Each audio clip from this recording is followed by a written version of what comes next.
Hi everyone, it's Sil here from Sil's Design, and today I'm actually sharing the last episode of the Lord of Rings study room. And if you didn't see the last video, the last two videos, I already show you how to build a wall and how we could renovate a fireplace on a budget. So in today's video, I'll be sharing pretty much everything else, with exception of two more projects that's going to be down the road later on. I highly recommend you watch those videos before. Because the study room is really small, the plan was to build the bookcase around the ceiling instead of the floors, with only some flooring bookcase to give more support. Because my wood shop is a disaster at this moment, I could not show you guys the cuts, but I used the track saw to do all those cuts, paint the inside before assemble. To assemble the bookcase, I first used bread nail to hold in place, and then I add the screws. I didn't use any glue, so I added 3 screws in each side of the shelf.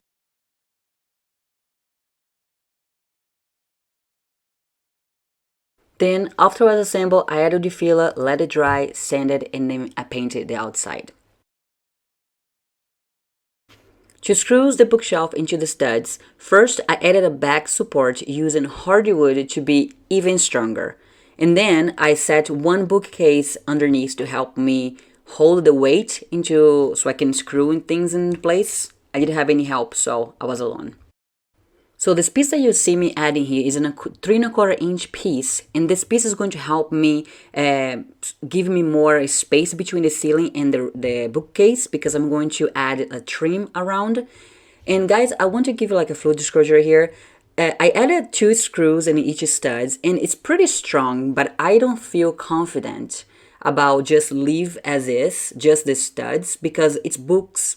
Books are very heavy after it's done, and so I decided to add one bookcase in each end and one in the middle where the bookcase is going to meet. So I added 2 bookcases in the ceiling and then through below. Then after that, I added the trim, added the filler, sand, paint black, and then it was time for the flooring. Okay, so this is my first time ever styling any type of flooring, so let's not be judgmental here, okay? I think I did a pretty good job. After doing my research, I had a plan in mind, but at the same time, I was figuring out things out as I went. First, I laid the underlayment, making sure everything was covered. In my research, the floors has a weight capacity, so you can't place heavy pieces of furniture on top of the laminate floors. In research, it seems like 250 pounds per square deal, but you should probably do your own research. Like, you probably can't put a piano on top of the laminate floor, so again, do your own research because each floor has your own capacity, something like that. So I decided to install my floors around the bookcase, since the bookcase actually is going to be like a built-in. So that's what I went for. Okay, so the next step was I added the underlayment tape where the underlay meets, and it was time to install the actual floors. To cut the floors, I use this tool from Ryobi that works really nice. I'm not sponsored by them, but I think it's worth it because you can do the cuts in all directions. I didn't show you here, but each floor comes with variations. I laid all my flooring into how I want to look like. In the first hour or two, I was trying to figure out how to lay my first and second row because the floor was moving and shifting, and because my walls are not straight, was really annoying until I was able to figure out. And then when I figured out, things went pretty smooth. I cut all my places the right size, and I left the very edge by the fireplace oversized, and I cut as I went.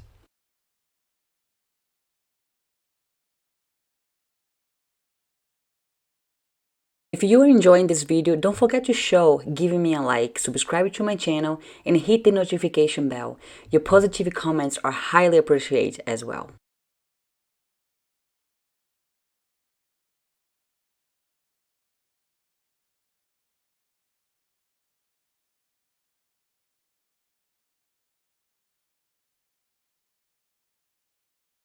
I added 3 inches baseboard around, and the transition between the floors and the bricks was the mistake I made. The process here didn't work at all. I used like a brick glue, something like that. I would not recommend. I recommend you to cut a straight line on your floors to make that perfect gap and add this transition piece you see here on the picture. I was able to fix my mistake, but it was really bad. Empty walls will be filled with swords that my husband's collect, but I need to set up my shop first to be able to build the displays.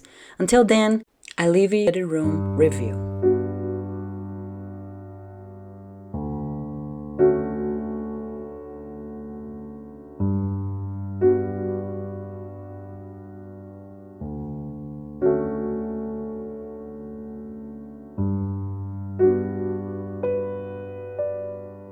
Thank you so much for being here.